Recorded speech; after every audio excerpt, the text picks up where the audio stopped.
زينب في الطفول تنادي يا ابن أمي صدعت وحسينا وحسينا وغريبا وشهيدا وحسينا وغريبا وشهيدا أي رزعا بدهري يلاقي فهو أهون مما ألاقي إخوتي جزروا كالأضاحي بسيوف العدا والنفاق إن يكن صدق قد غاب عني رزقه في ربا النفس باقي كيف أنسى موقفي عند الشدة من به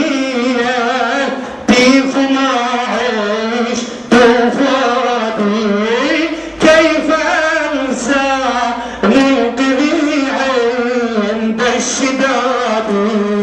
من به يهتف ما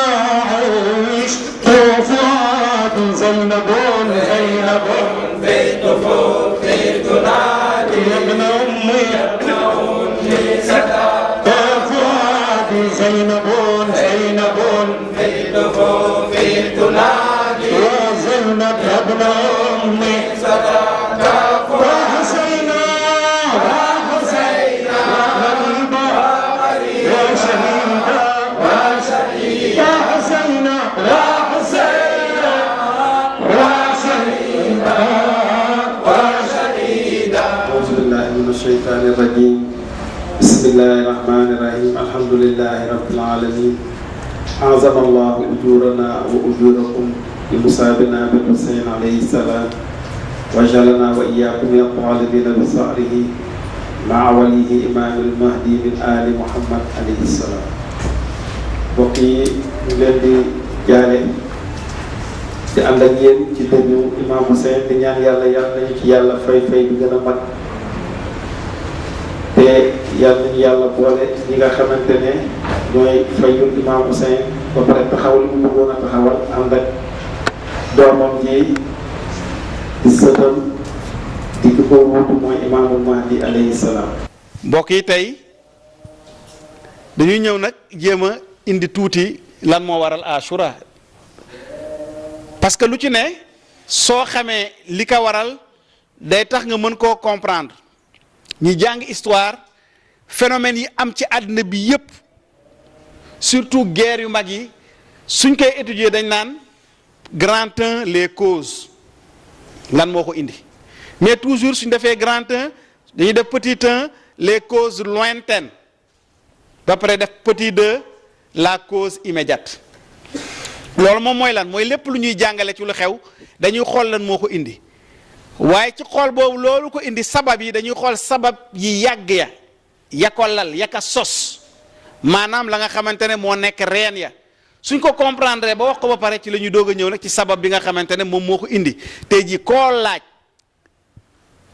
lan moo indi sababu Ashura lan moo tax ñu rey Imam Hussein dina mën a wax ne li tax ñu indi rey Imam Hussein ca Karbala mooy Yezid dafa falu dañ koo fal xalifa Imam Hussein lànk ne moom du ko nangu du nangoo ku mel ni moom Imam Hussein nga xam ne mooy doomu Fatimata Zahra di doomu amir al muminin Ali ibn Abi Talib di doomu rasulullah sallallahu alayhi wa sallam waaye tamit di imam bi nga xamante ne moom lay yàlla fal pour mu jiite xeet wi ku mel ni moom du mukk dem di nangu di jaayante di nangu ne ku mel ni Yezid mooy xalifa jullit yi ku mel ni Yezid moom mooy kan Yezid mooy doomu Muawiya moom mooy doomu Abu Sufyan ak Hind Abu Sufyan moo taxawoon ne l'islam du fi am xeex ak yonent bi lu ëpp ñaar fukki at pour l'islam bañ a am bi mu demee ba xam ne amul pexe mu ne li mu munta woon def ci biti na dugg ci biir xeexe ko ci biir pour l'islam yàqu mooy doomu Hind mooy ki yéeyoon resu Amza Seydu Shuhada bi nga xamante ne mooy bàyyi tëxu yonent bi moom bi nga xamante ne moo doon protéger l'islam donc Muawiya yaayam da doon yëy resu waa kër yonent bi sallallahu alayhi wa sallam. Muawiya moomu moo reylu imaam Ali alayhi salaam moo posene imaam Hassan mii magu imaam Hussein moo tax imaam Hussein lànkoon ne ku mel ni moom du nangu mukk di dem di jaayante ku mel ni Yazid. waaye nag li ñu war a question bi ñu war a poser ñun ñëpp pour ñu comprendre ko mooy ku mel ni Yazid moom fan la mën a jaar ba nekk xalifa rasulullahi sallallahu alayhi wa sallam. tout le problème est là moom fan la mën a jaar ba toog ci minbaru rasulullahi sallallahu alayhi wa sallam doo kattan ak pouvoir yi nekkoon ci loxo yonent bi yépp sallallahu alayhi wa sallam ñu ne léegi ci loxo Yazid la nekk ba mu am sañ-sañ ne moom moo jox ordre. kan la jox ordre? ñi mu joxoon ordre c'est l'armée musulmane maanaam armée jullit yi ne leen ban ordre la leen jox dem leen réellement Ousseynou moom mooy kan? mooy comme li Seyd bi wax sànq mooy ki taxawoon ak ñoom di leen wax xanaa xamu leen maay kan, xanaa xamu leen ne man maay Ousseynou. est-ce que xam ngeen ci kaw suuf ci yéen wala fu dul ci yéen benn sëtu Rasulullah ko dul man? ñu ne ko loolu koy xam nañ ko mais bu leen laajee lan moo tax ngeen di ma rey lan lañ ko posé lan lañ ko tontu dañ ne ko parce que xalifa bi amirul mu'minin moo joxe ndigal te kenn waruta nangu amiral mu'minin joxe ndigal yow doo def ndigal googu. léegi kon fan la Yazid jaar ba mën a nekk xalifa? loolu moom mooy retracer histoire Karbala ci livre bi Maulana bindoon tudde ko l'imam Hussein martyr et sauveur de l'islam. mu ne imam Hussein shahid ki joxe bakkanam ci yoonu yàlla waaye ki nga xamante ne moo sauvé l'islam ndax su dul woon moom l'islam jeex.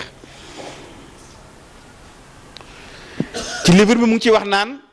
suñu bëggee xam Karbala kañ la commencé amaana dinañ mën a jéem a yëkkati di dem ba wax ne fii la commencé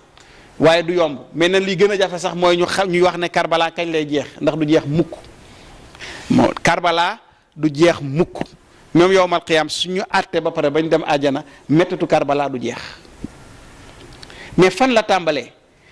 nee na sooy remonter histoire da ngay xamante ne mbir ma fa mu tàmbalee sori na sori goo xamante ne sori ci zahir sori ci baatin ndax Karbala commencé na ba yàlla sàkkee doomu aadama yi ba wax leen est-ce que duma seen borom nangu ngeen a maay seen borom foofu la tàmbalee ñii nangu ñii lànk ña lànkoon nag dañoo jëloon décision ne li yàlla bëgg tam du am kon tam ñi fi yàlla teg pour ñu war a def li yàlla bëgg ñooñu duñu am duñu leen seetaan ñu def ko te lépp lu ñu mën ci ñoom dinañ ko def pour loolu bañ a am. histoire boobu di continuer ba yàlla sàkk yonent yàlla aadama wàcce ko ci kaw suuf. ci ziyaara bi ñu def léegi ñu ngi naan assalaamu alayka yaa waarisa aadama safwatillah yow imam Hussein ñu ngi lay ziyaara yow mi nga xam ne yaa doon aadama. soo demee ci histoire aadama da nga fay gis histoire Karbala. aadama dafa amoon ñaari doom lan moo xew ci ñaari doom yi mooy kenn ki dafa iñaane kenn ki daal koy rey.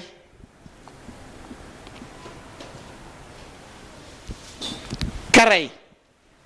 moo représenté parti Iblis. moo représenté Yazid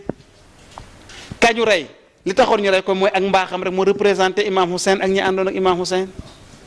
soo demee nga ne assalaamu alayka yaa waarisa noohin nabiyi la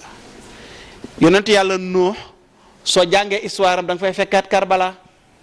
Karbala lan la woon nee nañu soldaaru imam Hussein yi 72 la ñu woon soldaaru Yazid yi ko doon xeex ak ñoom nekk 30 000 yonent yàlla Nuuhin Karbala dafa amoon foofu. ci anam yu baree bokk na ci soo gisee ñi yonent yàlla Nuuhin ñu nangoon ànd ak moom dugg ca gaal ga historiens yi nee nañu peut-être matuñu 80 ci waa àddina bi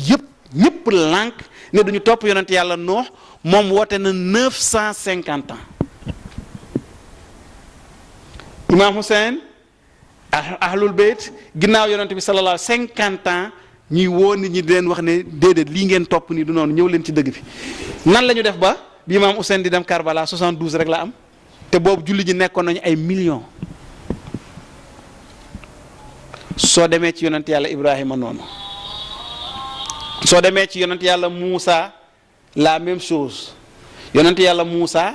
lan moo xew yàlla dakaa woo di déyoog moom mu jël xeet wi dénk ko Haarun dafa wane ginnaaw rek ñu soppi diina jël lépp delluwaat ci kéefër ga ñu nekkoon ba pare bi leen Haarun di wax naan bàyyi leen lii du moom dañ ko bëggoon a rey moom tamit exactement la même chose yonent yàlla Isa kuy yaayam Maryam nekk jigéen ju yàlla sellal mu gën ci jigéenu jamonoom mu jur yonent yàlla Isa imaam Hussein yaayam nekk jigéen gu yàlla sellal mu gën ci jigéen yi yàlla musa sàkk muy Fatima Zahra salawatullahi wa salaamu alayhi imaam yonent yàlla Isa lan moo ko tax a nëbbu fi mu nekk nii lu dañ ko doon rey lan moo tax ñu ko doon rey dafa ne nit ñi loolu ngeen nekk du dëgg lii ma yàlla yónni moom mooy dëgg ñu ne ko loolu du fi amee tuuti nit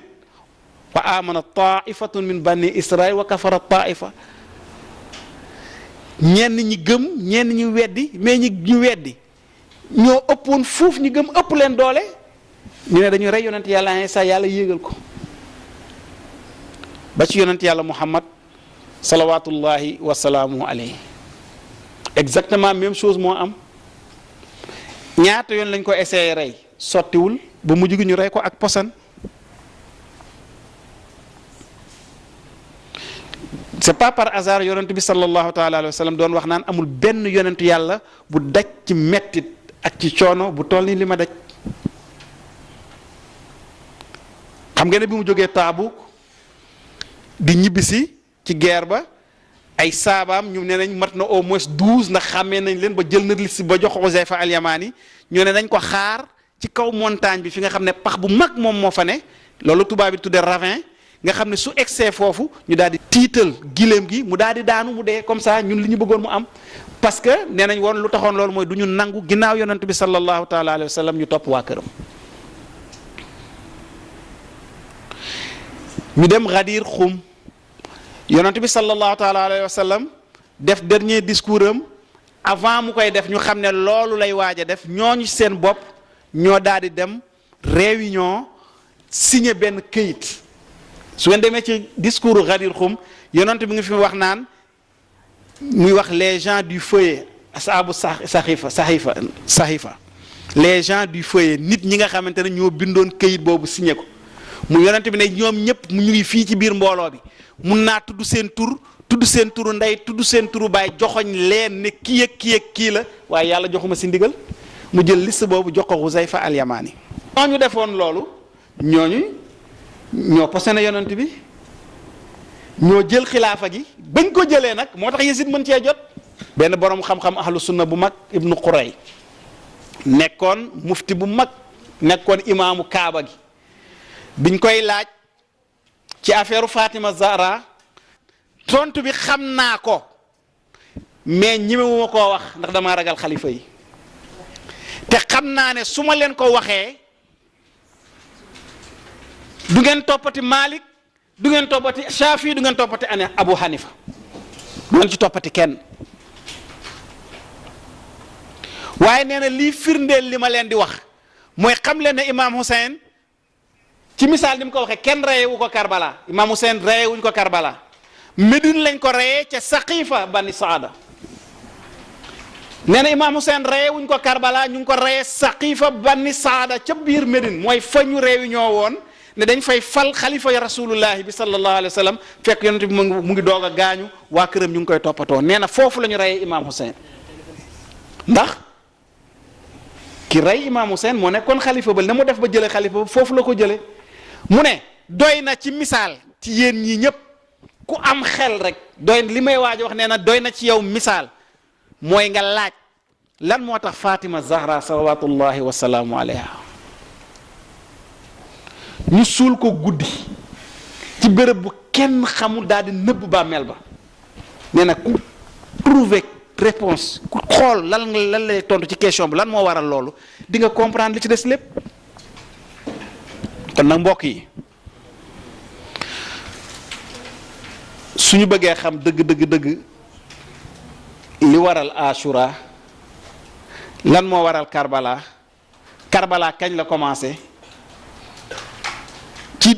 ci sunu xeet ñun xeetu yonent yàlla Muhammad sallallahu alayhi wa sallam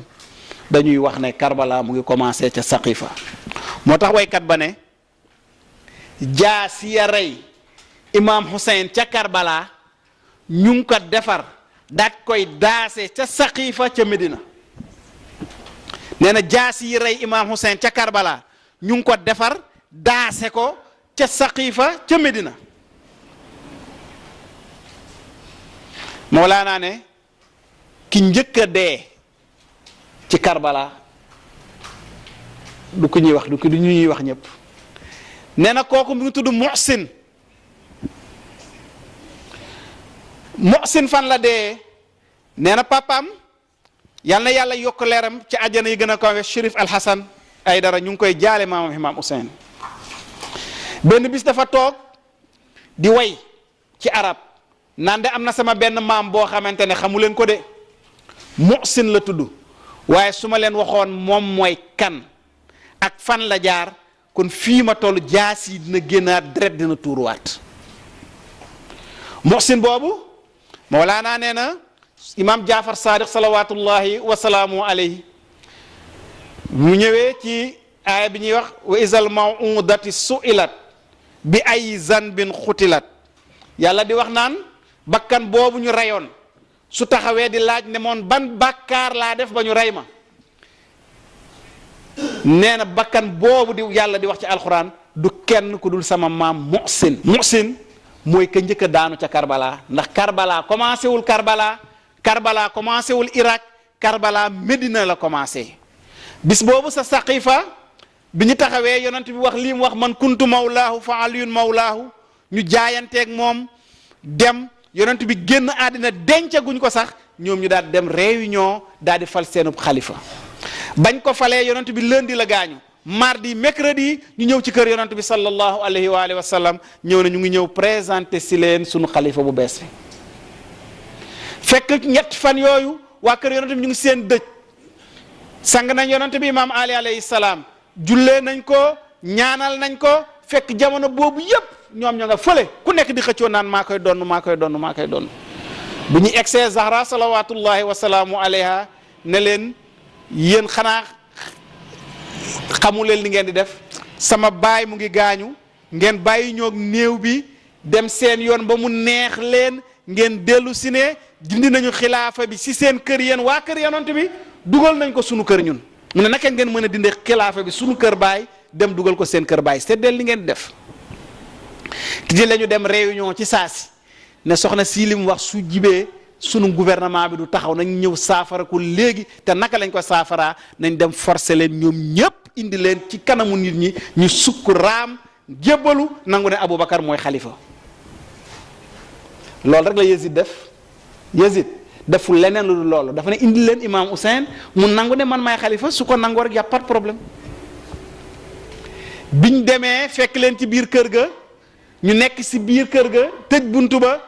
Umar ibnu Xattaab taxaw ci buntu ba ne yéen ñi nekk ci biir génn leen ñëw jaayante si wala ma lakk kër ga Fatima Zahra salawatullahi wasalaamu alayha taxaw ci digg kër ga ne kan mooy wax ne da ngay lakk kër gi nga xamante ne ca biir kër ga bintu rasulillahi moo fa nekk doomu seen yonent moo nekk si biir kër ga kan moo naan damay lakk kër ga Umar ibnu Xattaab daal koy tontu ne wa in ci arab mooy su fa nekkee nag ñuy wax mu joxe ndigal ne taal leen bunt bi ñuy taal bunt bi sawara si di jóg di jolli di lakk kër gi fekk Zahra salawatullahi wasalaamu alayha mu ngi jubal ci bunt bi ba muy egg ca bunt ba jël nañu seen xeej yi ba défoncé bunt bi ba dajj ko ba muy egg si lañ ko tàncaale ak bunt ba ca miir ya xeej ya daal di dugg ci biir ba fekk Muhsin moo nekkoon ci biir bi fa la Muhsin daanoo moo tax ñu ne Muhsin moo njëkk a daanu ca Karbala ndax Abdallah Arradi doomu Imam Hussein bi amoon juróom benn weer ñu koy fitt di dagg bopp ba ca Karbala au moins kooku amoon na chance mën a dund na judd na ba am na ay weer mais Muhsin joxuñu ko sax occasion pour mu dund ñuy laaj naka la ñu xam ne kii Muhsin la tudd te juddul woon ñëpp waa ku ne mën nga laaj loolu ndax Zahra salawatullahi wa salaamu alayha bu leen fàtte ne lii may wax yonent bi dafa gaañu amagul ñetti fan kon bi yonent bi gaañu Zahra dafa ëmboon donc baayam li mu mujjee def ci àddina daf ko fekkoon mu ëmb biiram di metti benn bis mu ñëw si yonent bi sallallahu alayhi wa sallam ne ko papa ñaanal ma sama biir bi day metti mu ne ko Zahra du dara muñal rek muhsin la muhsin moo yëngatu sa biir muhsin foofu la daanoo safara boobu ñu taaloon di ci lakk kër rasulullahi sallallahu alayhi wa sallam safara boobu moo continuer di tàkk di boy ba bisu Karbala safara boobu tam la ñu lakkee xayma ahlul bayt ya fa nekkoon lakk seen kër yi xayma yi lakk leen ba li cheikh bi doon nettali démb xale yi di daw seen yëre yi di lakk ñu leen di topp pour leen pour nangu yi ñu sol moo tax xale boobu muy nettali sëtu rasulullahi sallallahu alayhi wa sallam ñi naan sakki sukkay na la woon nee na waa ji daf ko topp soldaar bi daf ko topp ci ginnaawam di daw mu naan ko yow loo may dàqe lan la mu ne ko taxawal rek sa yëre day lakk mu daal di xool ndekete moom yëgul ne sax yëre yi mu ngi lakk ndax boobu dañ leen fekk foofu bi ñu reyee imaam Hussein ba pare songu jigéen ña nangu seen muuraay ya même xale yu ndaw yi ku ci mel ni Sakina jaaro yu mu takkoon ci noppam nga xam ne imaam Hussein moo ko jëndaloon soxar yóbbu na leen au lieu sax ñu tekki ko nangu ko mais dañ koo xëtaale nopp ba loolu tax mu ko doon wax naan xanaa yow soldaar xanaa yéen jàngu leen alxuraan xanaa yéen jàngu leen fi yàlla subhanahu wa taala di wax wa amal yatima fala taqhar xanaa xamu leen ne ñun ay yatim lañu ñun ay baayo lañu ñun ay jirim lañu ñun ñooy doomu imam Hussein yi ngeen xam ne moom ngeen rey nii rey ngeen ko ba pare yéen ak ñuy toroxal te yàlla sax tere na leen ngeen toroxal ay jirim sawara bi ñu taaloon kër yonent bi sallallahu taala alayhi wa sallam moom moo continuer ba Karbala daal di lakkaat kër yonent bi fa nekkoon muy xayma ya bi Fatima bi Muhsin daanoo mu xëm dafa xëmmali ko gis ñu takk imam Ali alayhi salaam di ko yóbbu loolu nag dina jaaxal ñu bari jàmbaar ju mel ne imam Ali alayhi salaam naka lañ ko leer naka la mën a toogee di seetaan ñu mel noonu nga xam ne du ñu nit dara ñu di ko takk di ko yóbbu waaye lenn moo waraloon loolu mooy dafa nekkoon ci ndigal yonent bi sallallahu alayhi wa sallam moo ko waxoon ne lépp lu xew sama ginnaaw na nga muñ bul def lenn loo xamante ne day xàjjale sama umma comme ni yàlla wax ci biir alquran ne loolu la yonent yàlla Haaruna waxoon bi yonent yàlla Muusa demee ñu daal di ñëw commencé soppi diine ji bëgg koo rey bi ko Muusa waxee lan moo tax défendre rôle lan moo tax tegawaatoo nit ñi ci dëgg bi mu ne damaa bañoon def yab na umma dama bañoon def loo xamante day tàqale day yàq day tasaare banni Israël imam Ali alayhi salaam loolu la bañoon guerre civile boo xamante ne ci loxoom la jógee mu tasaare umma bi loolu la ñuy wax l'intérêt général muy leçon bu mag boo xamante ne ñëpp dañ ko war a méditer képp kuy chiatu ala bayt Muhammad da ngaa war a xamante ne ni imam Hussein joxe bakkanam ca Karbala looloo tax li taxoon imam Hussein joxe bakkanam ca Karbala moo tax imam Ali bañ a xeex ak gaa yi bis boobu bi mu ñëwee Zahra salawatullahi wasalaamu alayha ximmali ko gis ñu yeew imam Ali di ko yóbbu mu daal di jàpp ci tànk ya ne fu ngeen di yóbbu sama borom kër Umar ibnu Xattaab jël yar dóor ko ci loxo yi ba loxo yi dagg mu bàyyi ñi ne daf koo mbéj daf koo talaata mbéj boobu ñu mbéjoon Fatima ak dóor yooyu ñu ngi ko dóoroon c'est la même chose moom lañ def Zeynab salawatullahi wasalaamu alayha ba ñu reyee imam Hussein jàpp leen di leen yëgal ci ay gileem Zeynab di wax ak ñoom foofu lañ ko fekk di ko dóor ay yar di dóor yar imam Zeynul Abidin salawatullahi wasalaamu alayhi te ñi ko doon def ñëpp nee nañ julli nañ tisbaar nee nañ ashhadu an la ilaha illa allah wa ashhadu anna muhammadan abduhu wa rasuluhu allahumma salli ala muhammad wa ali muhammad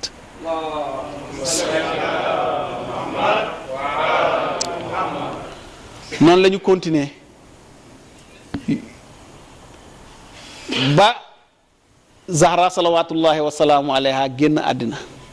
waaye bokk na ci ndénkaaneem yi mu dénkaane laata muy génn àddina ndax blessure yooyu moo ko sonaloon feebar bi metti ci moom laata mooy génn àddina mu jox ndigal imam Ali alayhi salaam ne na ko suul na ko denc te nëbb bàmmeel bi loolu la Ibnu Xuray doon wax naan képp ku xam lan moo tax Fatima nëbb lu bàmmeelam su boobaa li ci des lépp dina leer sa bopp su boobaa di nga xam daal jox imaam Ali ndigal ne ko après nag ma sang diw ak diw nañu fekkee fañ may denc nañ bi ko imaam Ali alayhi salaam sangee sang ko ba teg ko ci la Asan ak Huseynu ñëw imaam Ali ne leen dem leen ngeen ziyaare seen yaay bala ñu koo denc ziyaare bi mujj ñu muril leen kanam gi Asan ak Huseynu alayhima salaam ñëw fekk seen yaay Zahraam fa mu tëdd ñu daal di tëdd ca dënn ba commencé jooy Zahra yi génne loxo ya ca muuraay biñ ko muuraay ca kafan ba daal di leen di jël ñoom ñaar ñëpp embrasser leen taf leen ci dënnam ñu ne benn baat jóge kaw asamaan mel ni baatu Zahra di leen wax naan sama ruux yi lànk na nee na du dem tànk Asan ak Useynu ñu ngi sama kaw di jooy ruux gi nee na dematul mu ne imaam Ali alayhi salaam naxtaan leen pour jële leen fi pour ruux gi nangoo dem fekk sama borom mbokk yi yàlla jox ndigal malaakal mawtu jël ruux di yóbbu Ousseynou ñëw taxaw ruux gi ne du dem est-ce que kooku mën nañoo xam ban dimension la kooku mën nañoo xam nan la toll kooku mën nañoo xam moom mooy kan kooku lañu rey ca Karbala bisu Ashura imaam Hussein moomu noonu la continuer bi yaayam gaañoo xalifa ba ca topp di Omar ibn Khattab continuer def papaam imaam Ali résidence surveillée du ñu wax ak moom lu dul suñu amee soxla lu mu leen mën a fajal xalifa ba ca topp Ousmane def la même chose ba mujj gi doomu aadama yi jullit yi ñoo mujj maar ci loolu ñoom ñëpp ñu daal di ñëw fekk Ousmane ci biir paleem daal koy encercler rey ko bi ñu ko reyee nag lañ ne léegi kon pour ñu mën a am jàmm am xéewal il faut que ñu delluwaat rek ci la yonent bi waxoon ñu jëlaat xilaafa bi jox ko imaam Ali alayhi salaam bi ñu ko joxee ñaari mbir tax imaam Ali mujjul sax mën a def lenn ndax ñaari discours la def discours bu njëkk bi daf ci doon wax nit ñi li ñu yàq ci diine ji te xam ne tey jii su ko bëggee indiwaat dañ naan moom Alioune moo nekkul ci diine ndax 25 ans am na ñoo xam ne ci loolu lañ judd fekk soppi nañ julli soppi nañu woor soppi nañu aj màkka soppi nañu sëy naka lañ koy defee soppi nañ lépp lu yonent bi jàngoon Omar ibn Khattab soppi na ko nee na imaam Ali ne xam naa ne su ma leen bëggee delloo ci li sama mag rasulullah sallallahu alayhi wa sallam doon def kon sama soldaar yi ñoo may njëkk a xeex beneen bi mu ne leen léegi nag lii xew mooy yéen a ma falte laajuma leen ko kon nag dinaa delloowaat di leen attee ni sama mag rasulullah doon attee maanaam képp koo xamante ne yor nga fi loo warata yor dinaa ko nangu jox ko ki ko war a yor privilège yépp dama koy dindi arab gënul dootul gën kenn dootul fi taxaw ne arab yaa gën ku dul arab kenn du fi taxawati ne kuy xurees yaa gën ku dul xurees kenn dootul fi taxawati ne góoru xurees ki ku dul xurees munoo takk jigéen bu dul xurees jigéen boo xam ne xurees la maanaam yi ñu defoon ci société bi yëpp ak aussi ñenn ñi ñu privilégié woon doon jël xaalisu bayti maal bi di leen jox mu ne loolu lépp dafiy jeex looloo tax Talha ak Zubair ak Aïcha daat koy déclaré guerre boobu ci la Talha ak Zubair faatoo mooy guerre la bataille du chameau moo tax tam imaam Ali alayhi salaam Muawiya tamit mii di doomu Abu Sufyan nag après loolu la ko déclaré guerre muy guerru Siffin mbokk yi su ngeen bëggee xam nag lii lépp suñ koy retracé mooy fan la Muawiya jëlee doole ba imaam Ali nekk xalifa jullit yépp mu am possibilité ñëw opposé woog moom xeex ak moom xeex boo xamante ne ca mujj ga dañ cee rey imaam Ali mooy ba ñu demee ca Saqiifa ba paacoo xilaafa ga Abu Sufyaan dafa ñëw ci imaam Ali alayhi salaam ne ko nooy mën a seetaane ba ñi nga xamante ne ñoo gën a ñàkk solo ci Quraysh ñuy nekk ay xalifa kaay mun naa indi léegi plus de 6000 cavaliers 6000 soldats juróom benn junniy soldats léegi ñu dindi fi ñii delloo la sa àq mais imaam Ali xam na ne kii wax ak moom seytaan la te imaam Ali alayhi salaam moo tax sooy lire yenn livres yi tubaab yu bari di wax naan imaam Ali était un mauvais politicien parce que ñoom li ñu tuddee politique mooy lan mooy la fin justifie les moyens maanaam nit ki lépp lu mu bëgg nu mu ko mën a amee rek baax na mais comme que imaam Ali moom nitu yàlla la boo xam ne yàlla moo ko fi teg lii la bëgg mën na ko amee noonu waaye du ko amee mukk ci lu dul dëgg loola Mawlaana di wax ne benn jullit du dem comme ni ko imaam Ali jàngalee di ut dëgg di ko utee ay fen même sa dëgg bi nga moom nga jël uti fen pour dem récupérer ko sax neen loolu sax dëggul loolu sax du dëgg moo tax imaam Ali daal ko ne ko tufu yow kañ la l'islam intéressé ba ngay ñëw di ma proposer lii mais bi mu ko dàqee mu dem ca ñeneen ñi menacé ko menacé leen ne leen yéen fu ngeen teg xalifa ñu ne ko kaay noppil léegi wax ñu loo bëgg mu ne sama wàll ci lañ jël doomam bu tudd Yazid moom mooy taawam fal ko gouverneur Syrie Yazid doomam jooju Yazid la tudd mooy taawam moom lañ jël fal ko gouverneur Syrie après mu daal di jël ba muy dem jël nag waa famille yëpp daal di leen yóbbaale foofu ba mu demee ñu teg fa quelques mois mu daal di faatu foofu mu am épidémie de peste mu dee ba mu deewee ci la ñu fal Muawiya rakk ji teg ko gouverneur bañ ko bàyyee bañ ko tegee Syrie nga xam dafa sori woon Médine ñu bàyyi ko foofu nag moom mu organiser foofu ci xilaafa Aboubacar li ci desoon ci xilaafa Omar ci xilaafa Ousmane mu organiser foofu nu ko neexee am fa dooleem commencé faa jàngal islam boo xamante ne day ŋàññ waa kër yonent bi ñuy seetaan loolu lépp mu commencé di naan sàngara di njaaloo bu ñëwee boole ko Ousmane ne bàyyi leen ko kooku moom mooy Kisra wu arabe yi c'est lui le César des arabes ba loolu moo indi woon Abu Zar al-Ghifari bi mu gisee Muawiya di naan sàngara mu daal dem koji oto bi noonu laa ko mën a waxee bi nga daan indi sàngara caravane bi la dem koji daal leen jàpp jël sàngara bi yëpp tuur ko bi mu ko tuuree ci la ko Muawiya jàpp delloo ko Ousmane Médine looloo tax Abu Zar al-Ghifari Muawiya ki Ousmane daat koy exilé ba ci exil boobu ci la faatoo loolu Muawiya bu mu nekkee foofu nag yar waa Syrie ci lan ci xamal leen ne ñoom waa Banu Umayya ñoom ñooy nit ñu baax ñi waa kër yonent bi ñoom ñooy nit ñu bon ñi loolu la leen doon wax keroog ne dem nañ Syrie ba ku ci am xaj da nga koy tuddee Assane wala Ousseynou soo amee doom soo bëggee mu barkeel nga tuddee ko Yazid wala Muawiya ñoom noonu lañ leen màggee moo tax armée bi nga xamante ne ñoo rey Imam Hussein ca Karbala seen ordre yi ñu ngi ko jëlee woon Syrie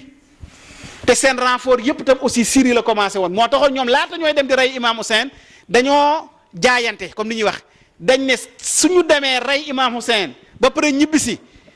xilaafa bi des ci loxo waa Banu Umayya kon ñoom dinañ woor bis boobu pour sante ko yàlla loolu mbokk yi moo indi wooru tam xarit moo tax imaam Jaafar Saadiq salawaatullahi wa salaamu alayhi ne képp koo xamante ne yow bëgg nga ahlul bayt bur woor tam xarit bur woor 9e jour bi ndax ñi ko doon woor li tax ñu koy woor dañ ne dañuy sant yàlla ci lim leen may ñu dem rey imaam Hussein ba dellu si te dellu si waat Syrie ba pare mbir mi xilaafa gi des ci loxo waa Banu Umayya moo tax ñu ne loolu koor gi sunna waa kër Abu Sufyaan la noonu la ñu dem ba ñu reylu imaam Ali alayhi salaam imaam Asanul Mujtaba ñu daal koy posene traité bi mu signé woon ak Muawiya liñ ci waxoon moom mooy su Muawiya deewee day delloo xilaafa bi imaam Asan bu dee mu ngi dund sinon mu dund ko mu delloo ko imaam Hussein waaye bi Muawiya deewee laata moo dee la samp doomam Yazid fekk sax Yazid nekk fa woon ndax mbokk yi foofu laay jeexale tey ci histoire bi comme ça chaque jour ñu jël ci tuuti ndax Yazid mii naka la Muawiya nekkee baayam Muawiya bi mu nekkee xalifa da daan toog ca palem ba nekk Damas yónnee gouverneur am yi nekk ci àddina bi yëpp ndax jamono jooju état islamique bi mu ngi commencé woon océan Atlantique ba Chine mu ngi commencé woon fi ñu tuddee Bukhara mu ngi nekk fi mu nekk Union soviétique Russie ba fii Tchad lak Tchad loolu lépp benn buur la woon da daan yónnee ci gouverneur am yi ne ku nekk dëkk bi nga nekk jigéen ñi fa gën a rafet nañ leen jàpp indil leen ko suñ leen indee mu def leen ci biir paleem loolu tubaab bi tuddee un harem ku fa ñëw rek jabaram nga noonu la doon def am ay téeméeri jigéen loolu moo waral sooy jàng histoire ñu wax le phénomène des eunuques mooy lan mooy ay góor yoo xam dañ leen a tàpp Muawiya moo njëkk a jël ay góor ci biir islam tàpp leen pour lan pour ñu koy gardeel jabaram yooyu waaye mbonam yóbbu woon na ko ci ne comme que moom dañ leen wax ne moom mooy xalifa bi jàkka ji mu daan jullee dafa defaroon néeg ci wetu mihrab bi fi imam bi di taxaw néeg boobu ci la daan dugal jigéen ñi di nekk ak ñoom foofu di def yëfu saay-saay su noddkat bi noddee mu daal di jaar ci buntu bu ndaw bi daal di dem jiite ji daal di continuer waat loolu ba dégg naa benn borom xam-xam mu ne Yezid ci boppam ci loolu la juddoo ndax Yezid yaayam sax nekkul woon jullit te papaam mosu koo takk te bi mu gisee ne ëmb na dana ko dellul fa nga jóge kooku daal delluwaat fa mu jóge woon ba mu fa delloo foofu la Yezid juddoo fa la màggee li mu nekk xale yépp amul benn métier bu dul yar ay xaj yar ay golo ak rëbb xamul dara ci lislaam musu koo toppatoo Yezid ci boppam moom moo koy nettali am na ay poème yu Yezid bind ay way moom Yezid mu ngi ciy nettali naka la defoon ba nax rakku yaayam bu bokk ak yaayam ndey ak baay ba sëy ak moom di nettali moom naka la doon sëy ak yaayam bi ko jur ak naka la doon sëy ak sëram boo xam ne ñoo bokk ndey ak baay kooku moo nekkoon xalifa jullit ñi ñu ne léegi na nekk amiral mu'minin loolu tax imaam Hussein alayhi salaam ne ku mel ni man du nangu mukk ku mel ni kii di nekk xalifa ñu ne ko soo ko waxee am jàmm même soo ko nangoo du am benn conséquence da nga koy nangu nii rek mais wax ko rek nit ñi dégg ko comme ça ñu may la sa jàmm loolu nag ci la imaam Hussein alayhi salaam wax ju mag jooju nga xamante ne incha allah dinañ ci dellu ba tey ji armée sénégalaise ak sapeur pompier Sénégal moom la ñu jël def ko seen devise on nous tue on ne nous déshonore pas al mawt awla min rukubil haari imaam Hussein moo ko njëkk a wax on nous tue on ne nous déshonore pas sauver ou périr sauver l'islam wala dee rek waaye du ma nangu mukk toog di seetaan ñu yàq sama diine maam ak sama diine bàyyi rasul imam Ali ibn Abi Talib lépp lu ma ci góobee dinaa ko gar mais du ma ko seetaan te du ma nangu ku mel ni Yezid muy nekk xalifa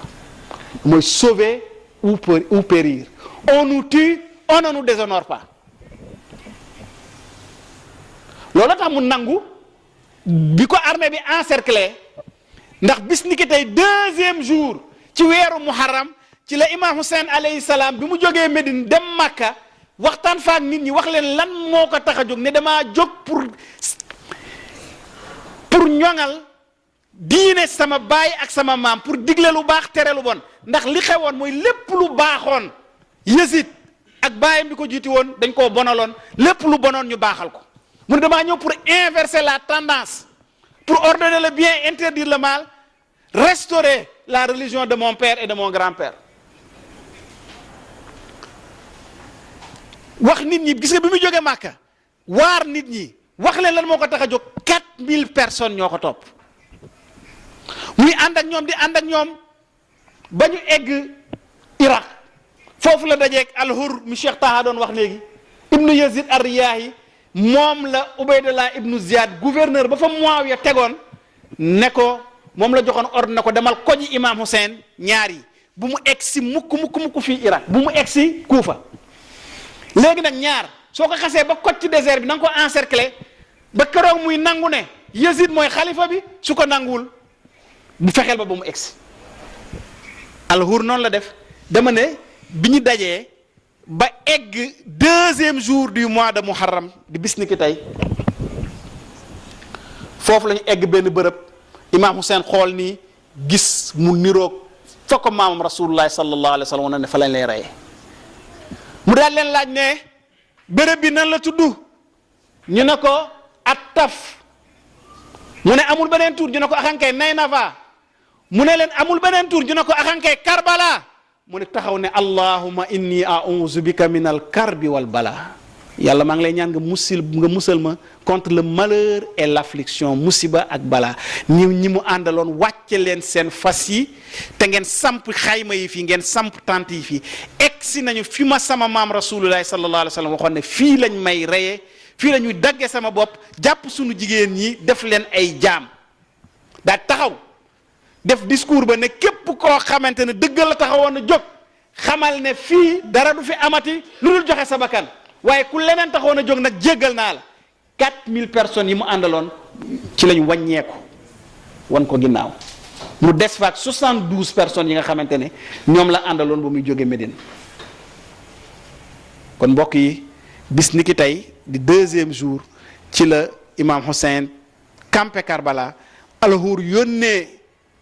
message ne mu ngi foofu Ubaydallah ibnu Ziyad daal di yónnee Omar ibnu Saad ak Shimr ibnu Zal Jawshan ak renfort de 30 000 ñuy dem ba renfort bu ma 30 000 soldats jox leen digal na la léegi nag encercler leen ko bu mu dem bu mu dikk ba keroog muy nangu li ñu bëgg sinon ngeen rey ko. ci jour yi di ñëw incha allah rabbi nañ ñëw a jéem a ñëw nag ci événement yooyu ak bu ci nekk lan lañ ciy jàngee nañ xam saaba Imam Hussein lan lañ ci war a jàngee ña dem ànd ak moom ba pare rocceeku ña dem toog ak moom